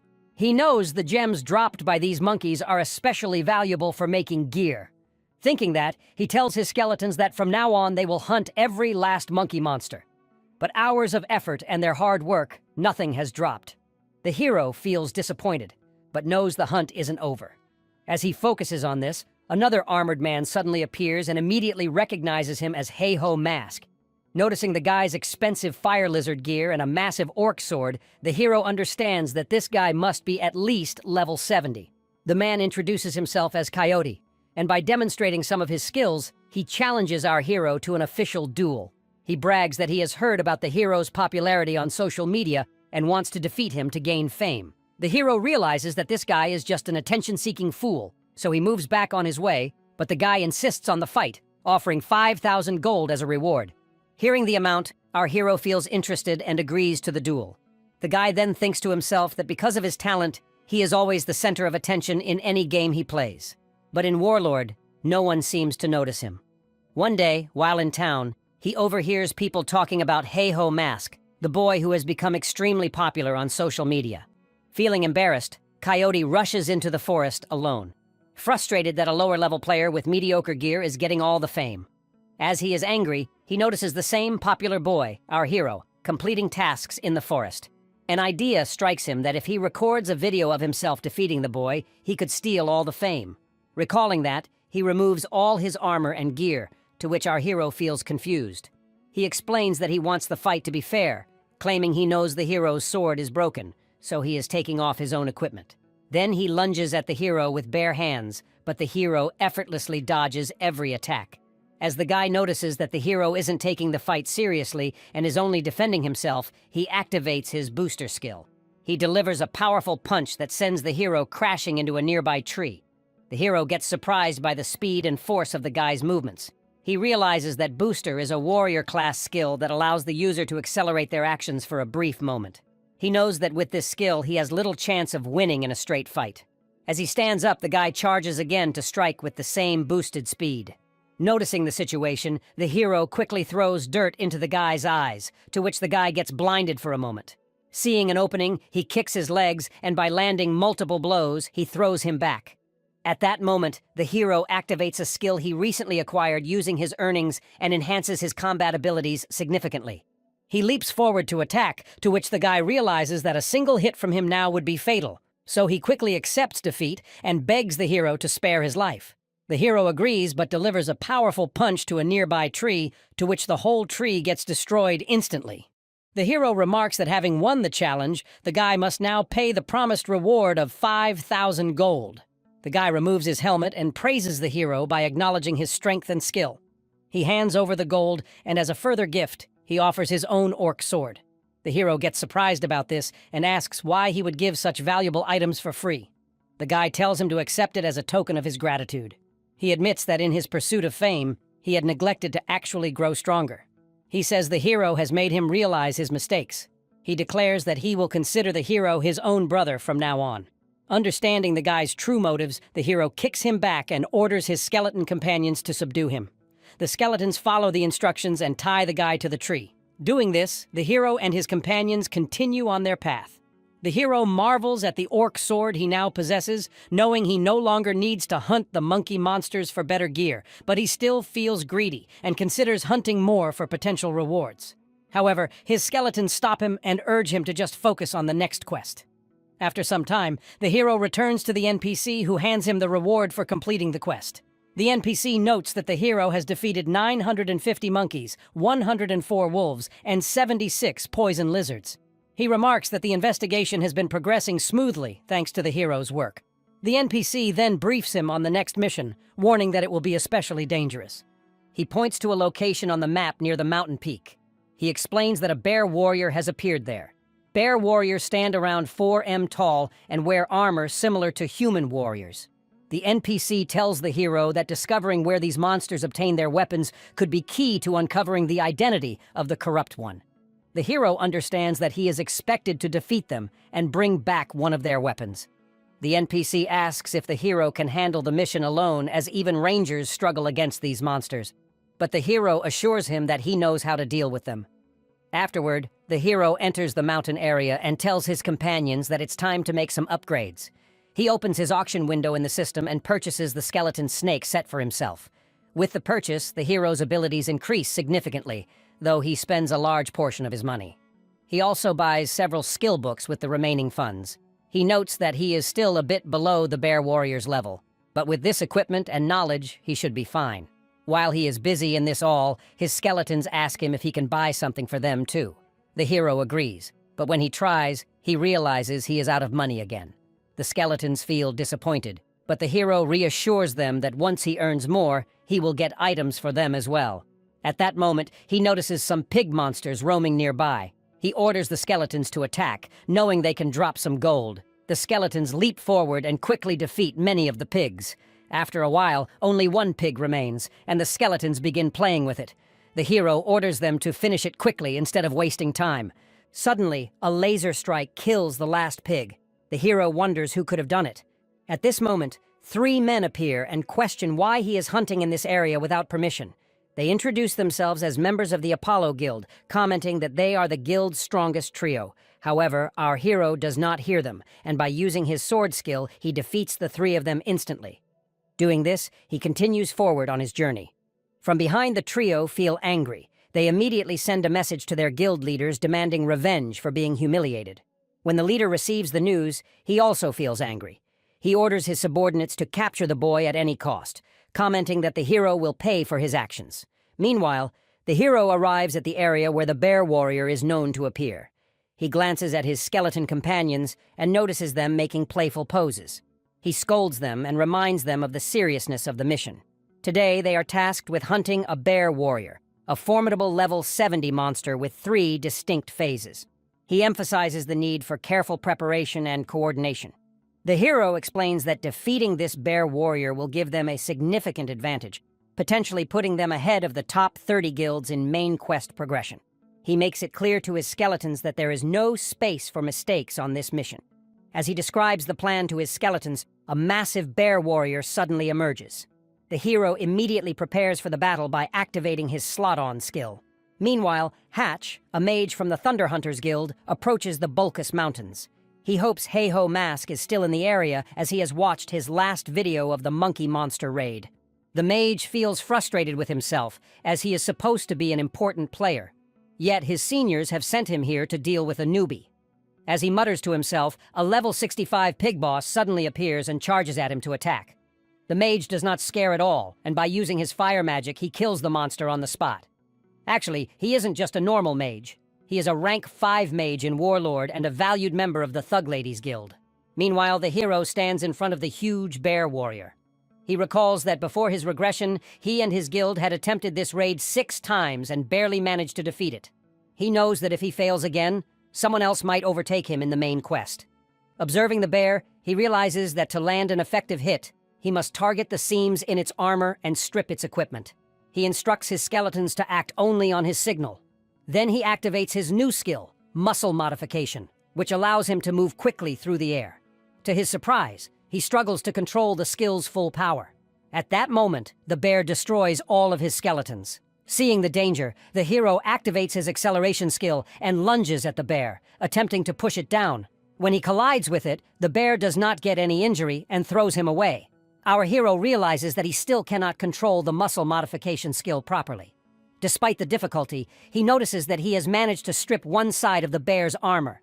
The bear lunges at the hero again and delivers multiple strikes, but he dodges them effortlessly. He then activates his bone bomb skill and throws a powerful explosive at the bear.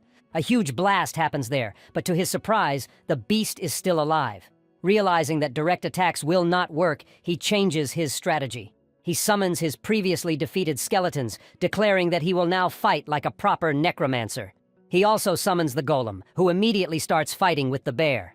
When the bear slashes the golem's arm with its sword, the hero uses a hardening technique on the golem's body, to which the sword gets stuck. Getting the opportunity, he orders his skeletons to attack the bear. They slash at its armor repeatedly, and the hero commands the skeleton mage to cast fire magic.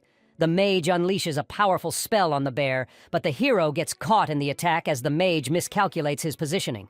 As the bear prepares another strike, the hero throws multiple bombs on its body. With some effort, the hero finally succeeds in defeating the monster.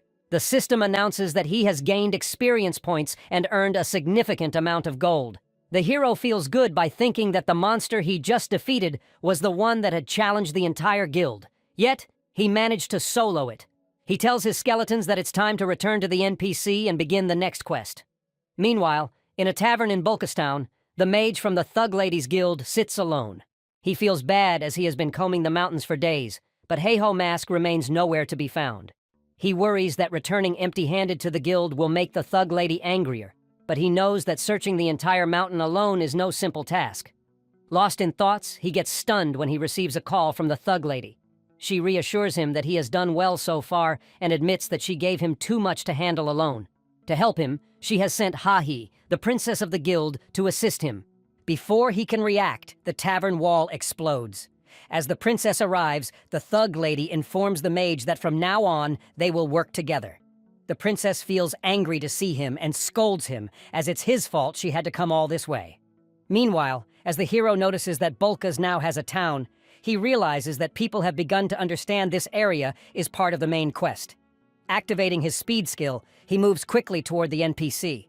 On the way, he sees 3 men are approaching him. He recognizes them as thugs from the Apollo Guild here to take revenge for their defeated companions. As our hero does not have much time to waste, he tells them to attack him all at once. To his surprise, the 3 men start running. As the mage and the princess from the Thunder Hunters Guild are chasing them, the princess uses her power that defeats 3 of them instantly. Turning to the hero, she asks if he is Heiho Mask. He recognizes both of them as underlings of the Thug Lady and remembers their strength from his previous life, realizing they are here to recruit him because he is the famous Heiho Mask. He pretends ignorance and denies knowing who Heiho Mask is. Seeing his behavior, the princess comments that he is lying. She says there's no way someone wandering around the Bulkas Mountains would not know Heiho Mask, especially since his video has surpassed 20 million views. As she speaks, the mage tells her she is overreacting. He reminds her that she destroyed a tavern and harmed innocent people simply because they seemed suspicious. He asks how they are going to handle this, as they are members of the most prominent guild. Following his orders, the princess apologizes to the hero and steps back. The mage also offers his apology, but suddenly the princess gives a powerful punch to the hero's face, to which he crashes back. Getting shocked, the mage demands to know why she attacked. She replies that she expected the boy to dodge, but he didn't. The hero stands up and warns that since they struck an unarmed person, he will officially file a complaint against the Thunder Hunters Guild. The mage gets surprised to hear this and assures him not to do so, as they will give him 1,000 gold as compensation. The hero accepts the money, and the mage forcefully drags the princess away as she is causing too much trouble. On the way, the mage scolds the princess, asking why she always causes a scene and warning that her behavior only tarnishes their guild's reputation. The princess says most people would not even try to dodge a flying punch, but that boy had, and that surprised her. Meanwhile, the hero reaches the NPC and hands over a piece of the bear warrior's armor. The NPC examines it and remarks that something unusual must be happening in the mountains. He thanks the hero, noting that many lives would have been lost if the mission hadn't been completed. The NPC then opens a box filled with maps and allows the hero to choose one as a reward. He explains that these are maps he created while exploring the Bulkas Mountains, marking all the monster dens he encountered. The hero gets amazed as these maps are invaluable, revealing dungeons packed with rare loot and powerful gear. Just as the hero is about to select a map, the NPC stops him and requests one more favor. He explains that armored monsters have started appearing beyond the Bulkas Mountains as well, and he needs the hero to investigate that area too. The hero agrees to take on the task, but he gets stunned when the NPC tells him the next destination is Pareong Forest. Stepping outside, he mutters to himself that Pung Forest is a level 90 hunting ground, so he'll need to raise his own level along the way. He also notes that he must defeat some level 75 monsters at Sora Canyon. Feeling confident, he reminds himself that he can handle it now, as he has already defeated the bear warrior. Meanwhile, the mage contacts the Thug Lady, explaining that he can no longer travel with the princess because she makes everything difficult. He adds that he genuinely wants to help with the mission, but he has heard that Red Bulls have already claimed Sar Canyon. He suggests that if this is true, they should focus solely on the main quest. The Thug Lady gives her approval for them to stop tracking Heiho Mask and return. After ending the call, she remarks to herself that the strongest are bound to cross paths eventually, so she is curious to see how long the boy Heiho Mask can keep running from her. Meanwhile, the hero defeats a level 75 goat monster and easily reaches level 62. He thinks that with just a little more leveling, he'll be ready to head straight into Pyong Forest. As he focuses on this, a crowd in the town suddenly surrounds him as they are his true fans. He starts running and wonders about why this is happening to him. Actually, the bear warrior video he uploaded has gone viral, which explains their excitement, but it also makes hunting properly impossible. Seeing the situation, he tells his skeletons to change plans and head straight for the center of Sir Canyon. Upon reaching the canyon's entrance, he gets surprised to see the leader of the Red Bull standing there. The leader greets him and recognizes him as the boy he met back in the beginner village. He compliments the hero on his rapid progress, noting that in just a few months, he has already reached Shrek Canyon. The hero asks why the leader is here, pointing out that this area isn't a hunting ground for a top-ranked player like him. The leader explains that as of yesterday, his guild has claimed this entire area and now needs to establish a base nearby to continue the main quest. He adds that he also came here to meet Heiho Mask. Hearing that name, the hero gets surprised. The leader says he has seen a video of Heiho Mask's bear warrior, which means it must be lurking somewhere around this region. While the leader talks, the hero suddenly starts running, insisting that he has no idea who Heiho Mask is. He feels bad as everyone keeps chasing him, making it impossible for him to level up properly. He decides to change his hunting grounds, but then remembers the map the NPC gave him. He is certain it contains dungeon locations. Opening the map, he feels relieved when he spots a rare dungeon near a waterfall. He heads straight there and dives into the water, knowing the dungeon entrance is hidden below.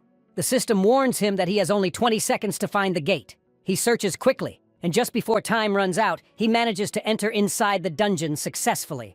He arrives in a completely different location and notices that there are no other players anywhere. He feels good since now he can hunt freely without interruptions. He looks around wondering what kind of monsters appear in this dungeon. Considering how rare this place is, he expects something strong. But then he spots a small slime nearby, to which he feels embarrassed, as it's just a low-level creature. As he moves closer, he notices a flame burning inside the slime's body. He gets surprised, as this is an elemental-type monster. Elemental monsters are among the rarest in Warlord, and their drops are essential for crafting elemental gear, making them incredibly valuable. Realizing he has hit a jackpot, he commands his skeletons to attack.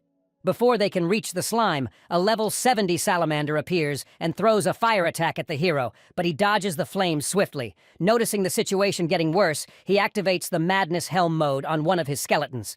To boost it even further, he uses the Orc Skull enhancement. The skeleton transforms completely and turns into a powerful skeleton knight. The moment he gives the order to attack, the skeleton knight leaps forward and slices both the salamander and the elemental slime into pieces. After that, 3 more salamanders appear, but when the hero gives the order, the skeleton cuts them down as well. Watching this, the hero gets amazed as with just 1 upgraded skeleton, they can already hunt on their own. And since salamander essence is far more valuable than he expected, the profit easily covers the upgrade cost. He decides that he only needs to repeat this process until every skeleton is upgraded. He instructs his skeletons to keep moving forward and clear the boss so they can head to Pyong Forest. But after an hour of searching, the boss is nowhere to be found. Instead, he discovers an instance dungeon. He feels bad as he does not know what's waiting inside, and once he enters, there's no turning back.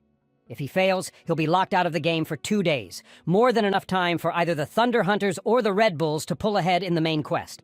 Even so, he realizes he has no other option. Relying on his luck, he steps into the instance dungeon to hunt down the monster. As he looks around, he notices rows of knight statues, and each one has a blade mark on them. As he feels confused about the strange room, he suddenly notices the boss knight seated on the throne. Realizing the situation is getting dangerous, he quickly orders his skeletons to form a defensive line. But before they can follow the instructions, the boss knight moves with incredible speed and cuts down every skeleton in an instant. The hero gets surprised, as he has never expected this monster to appear here. It's a spirit knight, a creature known for having one of the highest level battle AIs in the game. He has faced it once before in his previous life at this exact same level, but back then his entire guild was wiped out. He had no choice but to give up. This time, he refuses to repeat that mistake. He summons his skeletons again and charges at the Spirit Knight. The knight blocks both his attack and the senior skeleton's strike effortlessly. When another skeleton finds an opening and drives its sword into the knight's back, the hero expects at least some damage, but nothing happens. Instead, the knight releases a powerful shockwave which defeats the skeleton and sends both the hero and the senior skeleton back. The hero realizes that normal skeletons, or even the golem, are useless against this enemy. Remembering the desperate battles of his previous life and how he managed to defeat far stronger monsters, he forces himself to fight. He leaps at the Spirit Knight alone and unleashes multiple slashes. But to his shock, the knight's speed suddenly increases and it gives some serious injuries to him. While fighting, the hero manages to block one of the knight's strikes. That brief opening is enough for the senior skeleton to rush in and slice off the knight's arm. Meanwhile, in Sir Canyon Village, the leader of the Red Bulls walks through town with his girlfriend. He admits that the village is doing better than he expected. She tells him it's because he is the one managing the area now. She mentions that they've also secured a stable supply route, so they will not be short on resources anytime soon. At that moment, the leader's curiosity about Heiho Mask rises again. His girlfriend insists that the boy is just a normal hunter who takes down low-level monsters. But the leader comments that the monsters may be low-level, but the way that boy defeats them is unbelievable. He explains that in this game where players can actually feel pain, only 2 kinds of people dare to fight monsters stronger than themselves. These are the reckless ones and the true-born warriors, and Heiho Mask is both. Inside the dungeon, the hero feels relief when the senior skeleton cuts off the knight's arm. But then suddenly, he watches the Spirit Knight form a new sword arm. He does not hesitate and leaps forward to strike again. Before he can reach it, the knight slams its blade into the ground, which causes a destructive shockwave. Despite the impact, both the hero and the skeleton land several slashes on the knight's body. Noticing their relentless attacks, the knight gets angry and suddenly leaps at the hero. The hero tries to block, but the force is overwhelming. The knight strikes his chest, to which he crashes back. As the knight is going for a finishing strike, the senior skeleton rushes in and takes the damage on itself. Seeing the skeleton sacrifice itself, the hero gets angry. He quickly throws multiple bombs at the knight and comments that he just needs one final push to win. But when the smoke clears, the knight stands alive. He reminds himself that elemental monsters barely take damage from magic. That's why he mixed skeleton fragments into the bombs. Activating the fragment's ability, he summons a swarm of skeletons that grab the knight tightly.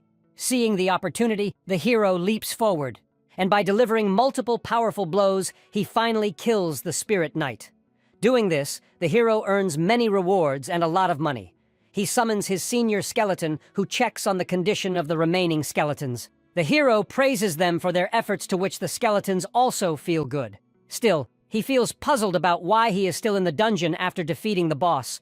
Just then, a treasure room suddenly opens in front of him. Getting amazed, he steps inside and finds a book containing the main quest story bait, something he has already read thoroughly before his regression.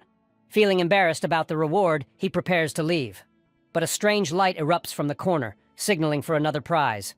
Soon after, he arrives at Peryong Forest. Feeling confident that his level is now appropriate, he declares that it's time to begin the main quest. He summons all of his skeletons, now fully upgraded like his senior skeleton. This is thanks to the treasure room reward, an incredibly powerful skill called armament, which allows him to equip his summons with user gear. He thinks about how much stronger his skeletons will become with this skill. As he speaks to his skeletons, 3 men suddenly appear. They introduce themselves as members of the R2 family, but the hero ignores them and continues on his path. They call him and insist he at least hear them out. They explain that they are training in Peryong Forest, aiming to reach level 100. But the monsters here are too strong for them alone. They've been searching for party members, but no one has agreed to join. Once again, they plead with the hero to team up with them, but the hero beats them up and tells them that he has no intention of working with anyone. Saying that, he moves on. The 3 men feel bad as their last hope is also gone. As they are unsure of what to do next, they receive a help request from the Toon family, whom they had met before. Meanwhile, the hero encounters an ogre in the forest. He orders his skeletons to strike immediately, to which they agree. Moving swiftly, the skeletons tear the ogre to pieces in an instant. By the time he is done, the hero has defeated a total of 55 ogres at that spot. After facing the Spirit Knight, he finds most monsters far too easy. Now feeling confident, he remembers his ongoing quest to find armored monsters. Yet despite his efforts, he has not found any trace of them so far. He realizes he can't afford to waste time like this, as the top 30 guilds have surely already begun the main quest line. He considers asking the R2 family for information, but he does not want to work with anyone. As he is thinking this, suddenly he hears an explosive noise. When he investigates, he gets stunned to see that the sound comes from armored monsters engaged in battle with the R2 family. Amid the chaos, the family leader spots the boss of the monsters, who is directing his underlings to attack. His companions frantically cast fire magic to hold the enemies off for as long as possible. They report that the Toon family has been almost completely wiped out, and insists that they cannot face this many monsters alone. So, retreat seems the only option. Assessing the situation, the leader acknowledges that their chances of defeating the monsters are extremely slim. Still, he resolves that they must use every remaining drop of mana to create an escape route and give the Toon family a chance to survive. The leader leaps at the monsters to hold them off and gives his companions time to escort the Toon family to safety. But one of the monsters lands a powerful punch, to which the leader crashes back. As the monster is going to crush him, the hero suddenly appears. Using his power, he cuts down the monster instantly. The leader gets surprised, but the hero clarifies that he isn't here to help. He is here to make sure they guys do not steal his kills. When he commands his skeletons to attack, they move with incredible speed and cut through the remaining monsters effortlessly. The leader is stunned, as he has never seen a necromancer whose summons obey so perfectly. But the hero's skeletons operate on an entirely different level. When the last monster falls, the system notifies the hero that he has gained experience points. Feeling satisfied, he knows that the real challenge is still ahead. the boss of these monsters. As the boss monster prepares to attack, the R2 family warns each other that the boy has no chance of surviving. They get shocked when they notice the monster's black and red marbled eyes. It is a clear sign that this monster is linked to the main quest. They explain that corrupted monsters are 3 times stronger than normal ones, and there's no way the hero could defeat it alone. Ignoring their warnings, the hero leaps at the monster and delivers multiple strikes. The monster feels angry, but the hero activates his powerful skill and defeats it instantly. The R2 family also gets stunned by what they have just witnessed. The system notifies the hero that he has earned a huge sum of money from the kill and gained a level. He thinks that now he only needs to return to the NPC and continue the main quest. But first, he considers how the monster's drops will be divided. There were 20 black orcs and 1 helm ogre, meaning the rewards are enormous. However, he knows that the player who strikes the monster first gets to decide how the loot is split, and that chance has already gone to the R2 and Toon families.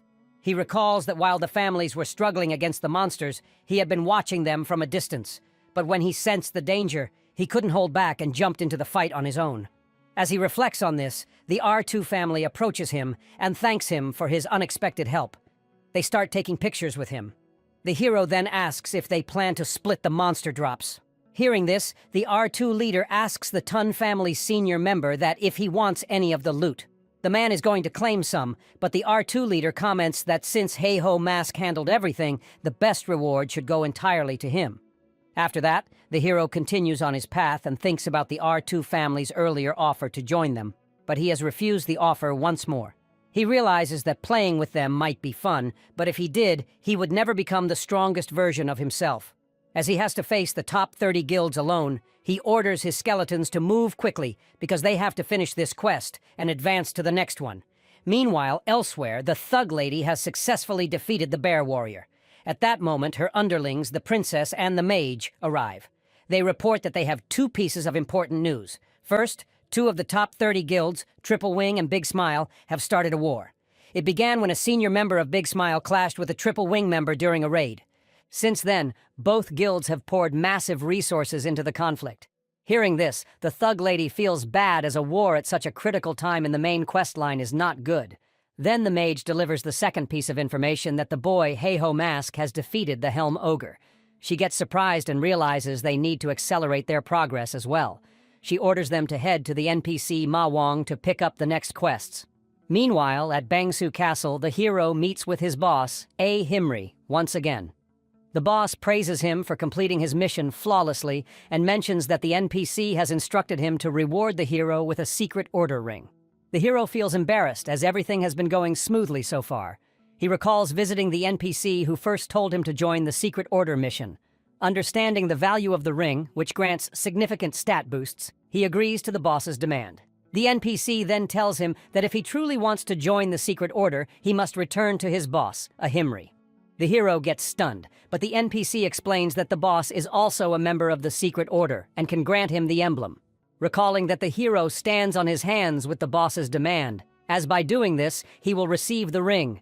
Once he obtains it, the boss approves the next mission, noting that this assignment will make the hero even stronger as it leads him into the war zone. Arriving at the gate of the war zone, the hero surveys the area. He knows that here, an endless stream of monsters pours in from beyond the castle walls. The waves come continuously for a limited time, making this far more dangerous than a normal raid. But the rewards are based on how many monsters one can defeat, and that excites him. He has wanted to enter this place since before his reincarnation, but his old guild never agreed to come. As he observes, a girl secretly watches him, reporting to her senior that she has found the boy. Meanwhile, the leader of the Apollo Guild feels angry at one of his subordinates for failing to capture the hero. The worker explains that the Thunder Hunters suddenly interfered. That's why they can't capture the boy. Feeling angry, the leader assumes that Hey-Ho Mask might be connected to the Thunder Hunters.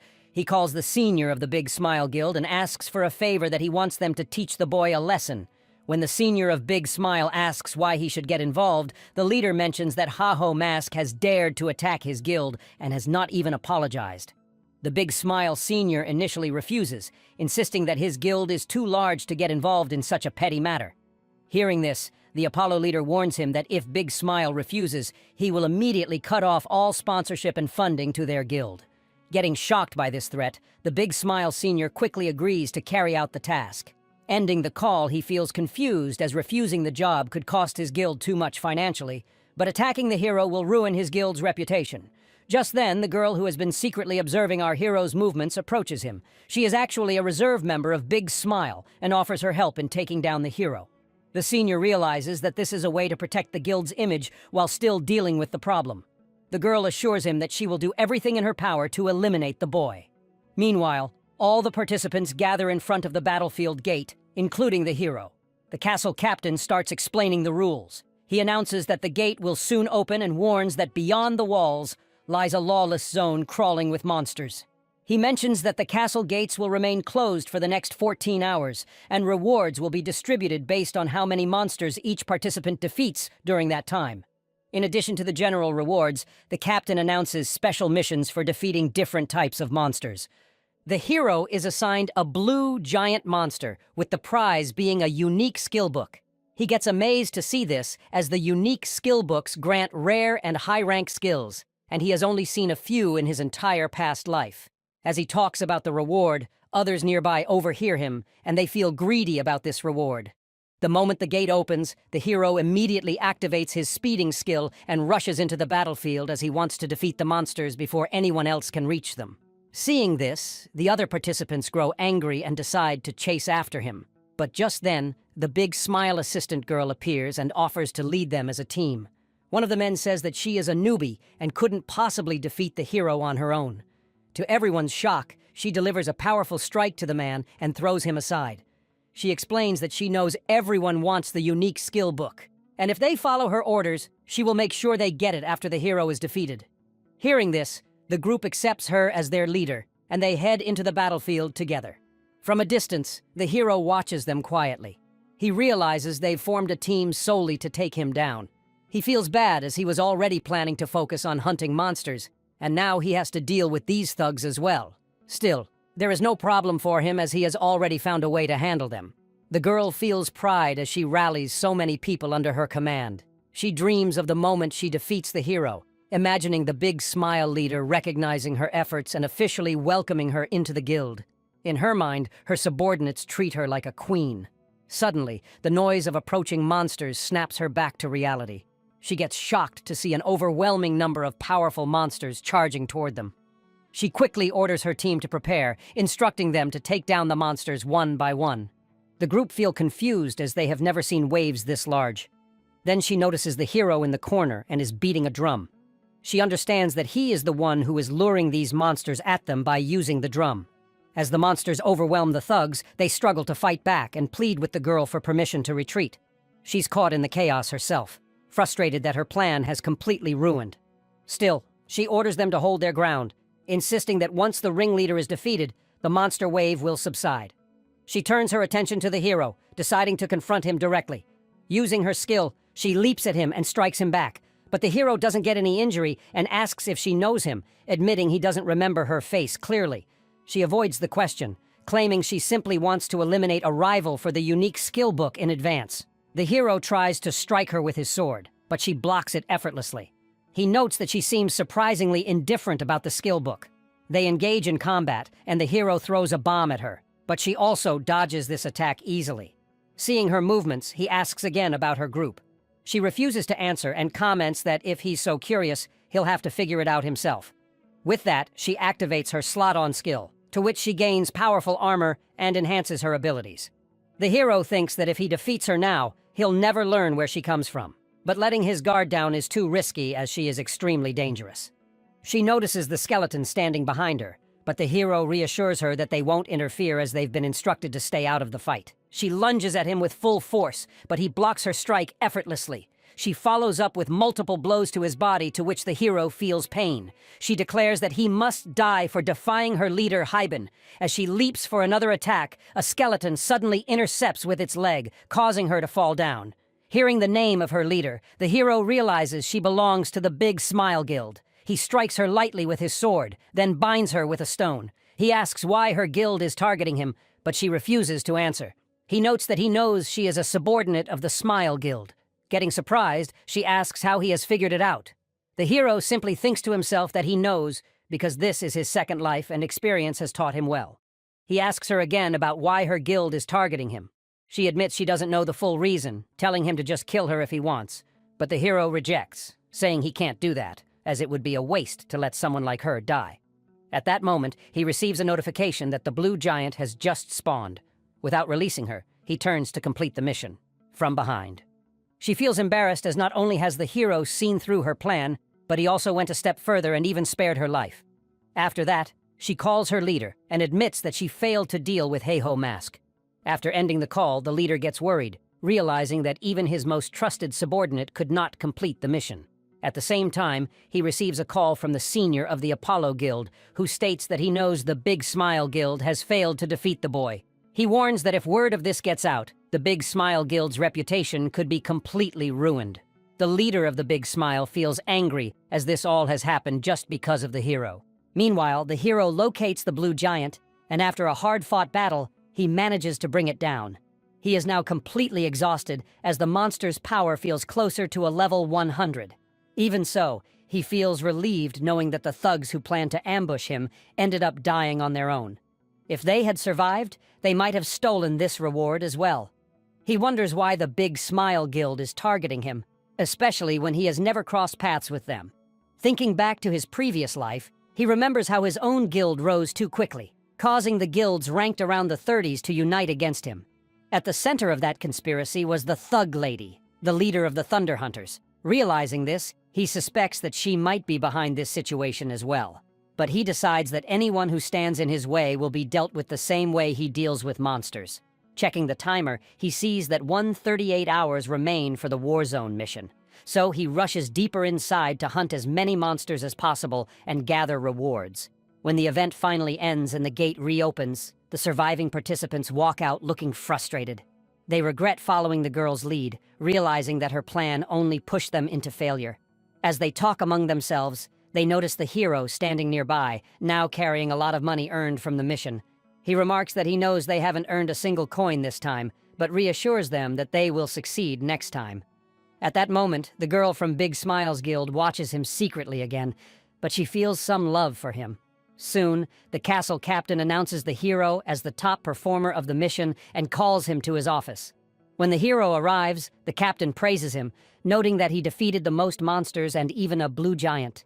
He explains that recently strange monsters have been appearing more frequently, creatures with blue skin that radiate an icy aura like the blue giant the hero just defeated. The captain mentions that these monsters seem to be coming from the snowy mountains beyond. As he listens, the hero realizes the captain is essentially describing the Frozen Kingdom map within the battleground, though he already knows this. The captain then begins to speak about the mission's reward, but mentions that before they proceed, there is a message from the hero's boss. The captain tells him that his boss has ordered him to go to the Urgel mountain range and meet with the blacksmith. Hearing this, the hero realizes that the Urgel mountain range is teeming with high-level monsters. The captain then hands him the promised reward, a unique skill book. The hero feels curious about what skill it might grant him. As he places his hand on the book, the system prompts him to learn the clay play skill, to which he gets surprised. Meanwhile, the Thug Lady of the Thunder Hunters Guild is standing in the forest. She angrily delivers a devastating strike that shatters the surroundings. The guild's mage remarks that a group of unknown people suddenly appeared while her guild was fighting and stole the main quest monster. She demands to know who they are. The mage notes that they don't seem to belong to any of the top 30 ranked guilds. The Thug Lady orders that their descriptions be recorded, a bounty placed on them, and that no one be allowed near the next boss monster spawn. She swears that since they stole her prey, she will hunt them down and kill them all. Meanwhile, the group is enjoying their success and feeling satisfied with their actions. One of them suggests that they should also take out the Thunder Hunters Guild members. The Snake Girl warns that doing so would expose their identities, which could lead to serious trouble. At that moment, their senior, the Knight, arrives and reminds them that their mission is to maintain the game's balance from the shadows. He orders them not to forget the duty of their guild, the Hands Guild, to which everyone agrees. Another girl comments on the hero, noting how quickly he is clearing the main quest. The Knight mentions that their top priority is to prevent the top 30 ranked guilds from completing their main quests. The Snake Girl then tells everyone to stop chatting and get ready for the next mission, to which the group follows her instructions. Meanwhile, the hero studies the clay play skill and realizes that it allows him to transform his golem into different monsters. With this ability, flying, enhanced mobility, and new combat options all become possible. To test it, he uses the blue giant's tooth on his golem. A bright light bursts from the golem, and he waits eagerly to see the result. To his surprise, when the transformation finishes, the golem becomes a tiny version of the blue giant.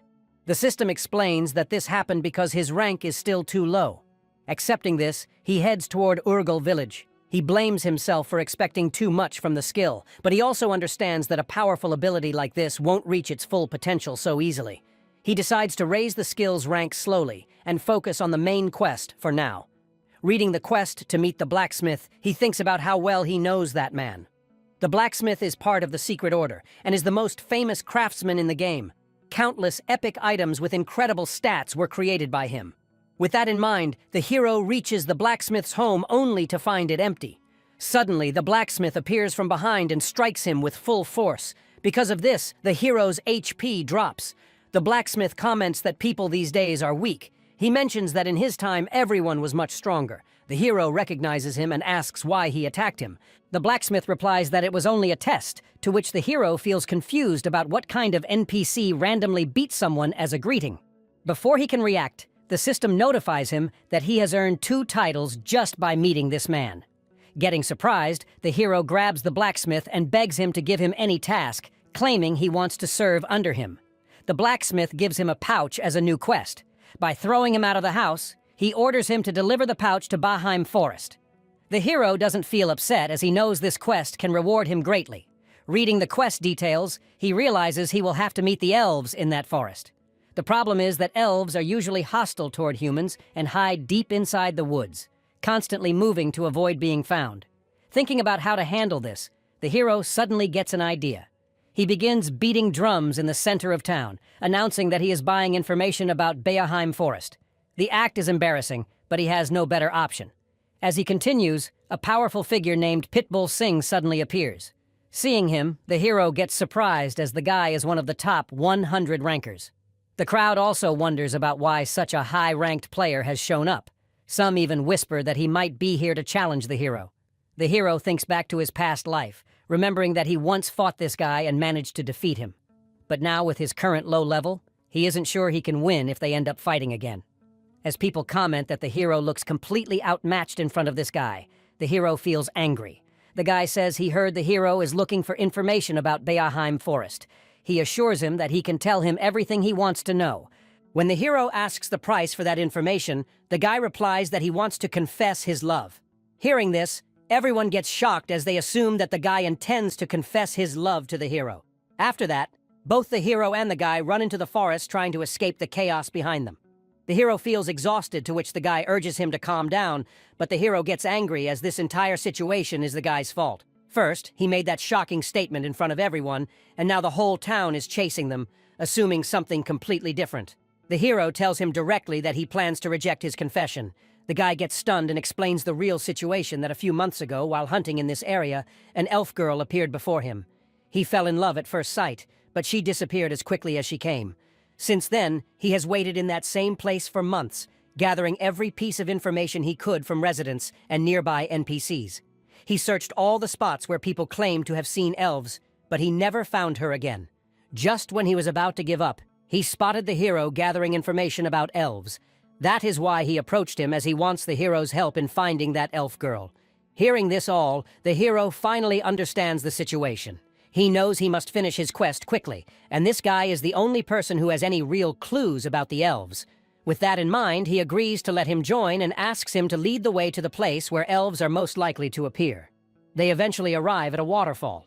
The guy explains that based on all the information he has gathered from local residents, this waterfall is the location where elves are seen most often. The hero asks if monsters appear here as well. The guy confirms, mentioning that large monsters especially tend to show up in this area. The hero decides to start by hunting those monsters.